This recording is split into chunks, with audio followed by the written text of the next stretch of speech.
এই পৃথিবীতে কেউ নিজে থেকে আপনাকে কোনো কিছুই করে দেবে না। প্রয়োজনে কাছের মানুষদের সাহায্য চাইতে পারেন, কিন্তু যা কিছু আপনি চান আপনাকেই অর্জন করে নিতে হবে।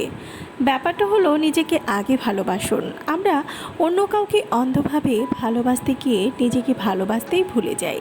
তাই ভালোবাসাটা শুরু হোক নিজের থেকে। নিজেকে দেওয়ার মতো একান্ত কিছু সময় বের করুন। নিজের ভালো লাগা, ভালোবাসা আর শখের জায়গাগুলোর যত্ন নিন মাঝে মাঝেই। আপনি যদি কখনো কোনো ভুল করেন, তখন কেউ সেটা মনে রাখবে না যদি সেটা থেকে আপনি বের হয়ে আসতে পারেন। বরং ভুল ভেঙে এগিয়ে যেতে পারলেন কি না সেটাই দেখার বিষয়। তাই ভুলকে দুর্বলতা বা হার নয়, বরং শেখার সুযোগ হিসেবে নিতে হবে। দুশ্চিন্তা অনেকটা রকিং চেয়ারের মতন। আপনি চিন্তাগ্রস্ত হয়ে ভীত হবেন, কিন্তু আসলে এগিয়ে যেতে পারবেন না একটুও। তার চেয়ে দুশ্চিন্তা ছেড়ে কাজ করুন। খুব সহজ আর ছোট্ট একটা উদাহরণ দিই। ধরুন, কাল আপনার 60 পৃষ্ঠার অ্যাসাইনমেন্ট লিখে জমা দিতে হবে। এখন আপনি কিভাবে এই অল্প সময়ে এত লেখা লিখবেন, এই ভেবে ভেবে কাহিল হতেই পারেন। আদৌ কি এত কোনো লাভ হবে না, বরং যতক্ষণ বসে দুশ্চিন্তা করলেন ততক্ষণে হয়তো বেশ কয়েকটা পৃষ্ঠা লিখে ফেলতে পারতেন। ভিন্ন মতামত আর সংস্কৃতিকে সম্মান করলে বাড়ে শেখার সুযোগ। ভিন্নতা সবসময় আপনার শেখার জায়গাকে দেয় নতুন মাত্রা। আমরা প্রায় সময় চিন্তা বা ভিন্ন সংস্কৃতিকেই সহজভাবে গ্রহণ করতে পারি না। এতে করে লাভ আসলে হয় না, উপরন্তু আমরা দারুণ কিছু শেখার আর জানার সুযোগ হারাই। আজকাল কার্যকরী যোগাযোগ দক্ষতা না থাকলে আপনি অনেক সুযোগ থেকে বঞ্চিত হবেন। যোগাযোগের ক্ষেত্রে খুব গুরুত্বপূর্ণ হলো যোগাযোগের আগে কয়েকবার ভাবা। কাউকে মেল বা টেক্সট করার ক্ষেত্রে একবার ভাবুন, একবার চোখ বুলিয়ে নিন কোনো অসঙ্গতি আছে কিনা। কোনো মিটিংয়ে কোনো কথা বলার আগে ভাবুন আপনার কথাটা এখানে কতটা সঙ্গতিপূর্ণ, আপনার কথা সত্যি প্রয়োজনীয় কি না, কিংবা কথা বললেও তার প্রকাশভঙ্গি কেমন হবে। সময় আর টাকার ব্যবহারে বুদ্ধিমত্তার পরিচয় দিবেন। আপনার টাকা যতটা মূল্যবান, সময় তার চাইতেও কোনো অংশে কম নয়। আমরা অকারণে টাকা তো খরচ করেই ফেলি, পাশাপাশি খামখেয়ালি নষ্ট করি প্রচুর সময়। কোনোদিন কি ভেবেছেন যে মুহূর্তটা আপনার জীবন থেকে চলে গেছে, সেই মুহূর্ত আপনি চাইলেও ফিরে পাবেন না।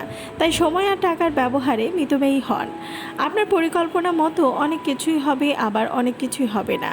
ভেঙে পড়ার কিছু নেই, কারণ ঠিক যতক্ষণ পর্যন্ত আপনি বেঁচে আছেন ততক্ষণ পর্যন্ত শেষ হয় না কিছুই। আপনার প্রাণোচ্ছলতা আর উদ্যম আপনাকে দেবে বেঁচে থাকার অনুপ্রেরণা। একজন প্রতিভাবান ব্যক্তি কঠোর পরিশ্রম ছাড়া কখনোই সফল হতে পারে না। দিন শেষে সফল হয় তারাই যারা ধৈর্য নিয়ে কোনো কিছুর পেছনে লেগেছিলেন। তাই আমি এটা পারি না ভেবে দুঃখ না করে সেটা শিখে নিন। আমরা অনেক সময় বিভিন্ন আকপাজ ভেবে নিজের প্রয়োজন কিংবা চাহিদার কথা প্রকাশ করতে দ্বিধা করি। কি হবে না হবে সেটা অনেক পরের বিষয়, কিন্তু আপনি যদি আপনার প্রয়োজনের কথাটি নাই জানতে পারেন, তাহলে তা পূরণ হওয়ার আশা করা নিতান্তই বোকামি।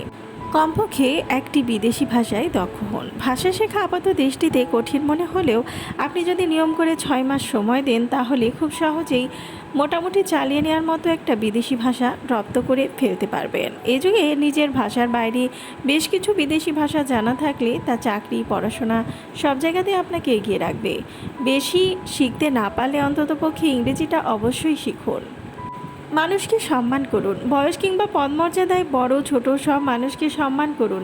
এমনকি সে যদি সম্মান পাওয়ার যোগ্য না হয়, তবুও আপনি যদি অন্যকে সম্মান না করেন, তবে অন্য কারোর কাছ থেকে সম্মান আশা করাটা বোকামি।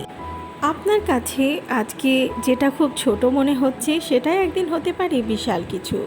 সেটা ভালো খারাপ দুরকমই হতে পারে। ধরুন, আপনি নিয়ম করে প্রতি সপ্তাহে একটি করে বই পড়েন। আপাত দৃষ্টিতে খুব ছোট মনে হলেও দেখবেন বছর শেষে 52টি বই পড়া শেষ হয়ে গেছে। আবার এরকম অল্প অল্প করে গড়ে উঠতে পারে কোনো বদ অভ্যাসও।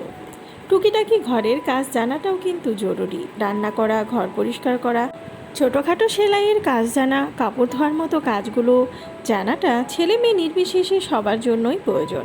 বিপদে আপদে এই জ্ঞানটাই করবে অনেকখানি সাহায্য।